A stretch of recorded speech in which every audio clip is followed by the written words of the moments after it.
Romans chapter 7 tonight, folks. No longer bound by the law. Now, dear brothers and sisters, you who are familiar with the law, don't you know that the law applies only while a person is living?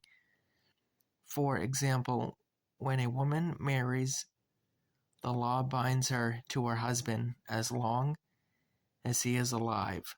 But if he dies, the laws of marriage no longer apply to her. So while her husband is alive, she would be committing adultery if she married another man. But if her husband dies, she is free from that law and does not commit adultery. When she remarries, so, my dear brothers and sisters, this is the point. You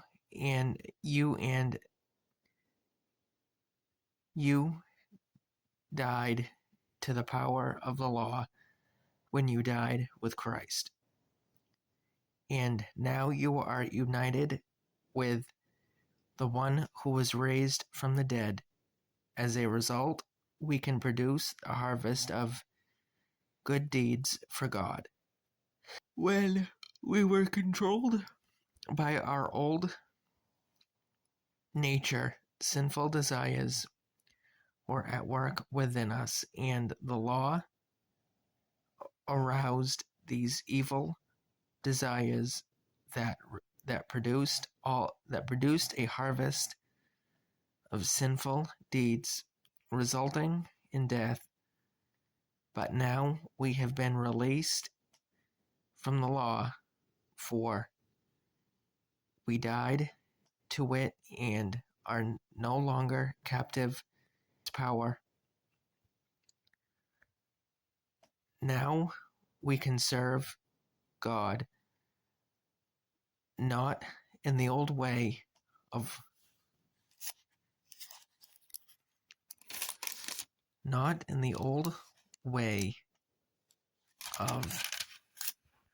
obeying the letter of the law, but in the new way of living in the Spirit. Verse 7. Well then, am I suggesting that the law of God is sinful? Of course not. In fact, it was the law that showed me my sin. I would never have known that coveting is wrong if the law had not said, you must not covet. But sin used this command to arouse all kinds of covetous desires within me. If there were no law, sin would not have that power. At one time, I lived without understanding the law. But when I learned the command not to covet, for instance, the power of sin came to life and I died. So I discovered that the law's commands, which were supposed to bring life, brought spiritual death instead.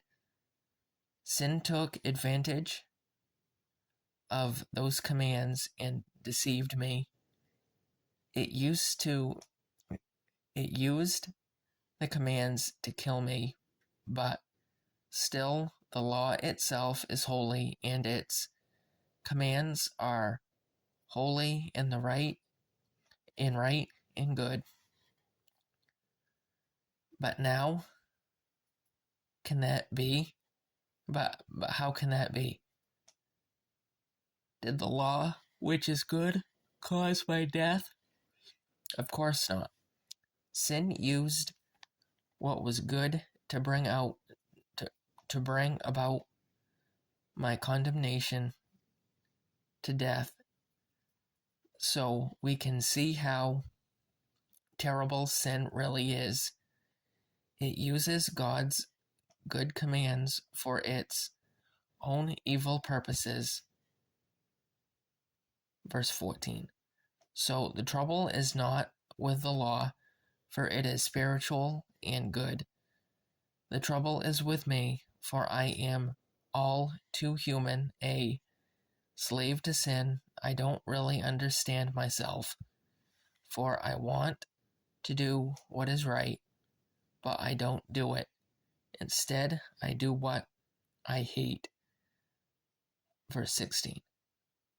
But if I know that what I am doing is wrong, this shows that I agree that the law is good. So I am not the one doing wrong. It is sin living in me, and it is sin living in me that does it.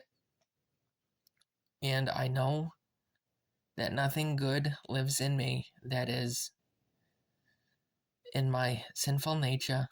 I want to do what is right, but I can't. Verse 19. I want to do what is good, but I don't. I don't want to do what is wrong, but I do it anyway. But if I do what I don't want to do, I am not really the one doing wrong. It is the sin living in me that does it. I have discovered this principle of life, that when I want to do what is right, I inevitably do what is wrong. Verse 22. I love God's law with all my heart, but there is another power within me that is at war with my mind. This power makes me a slave to the sin that is still within me. Oh, what a miserable person I am. Who will free me from this life that is dominated by sin and death? Thank God.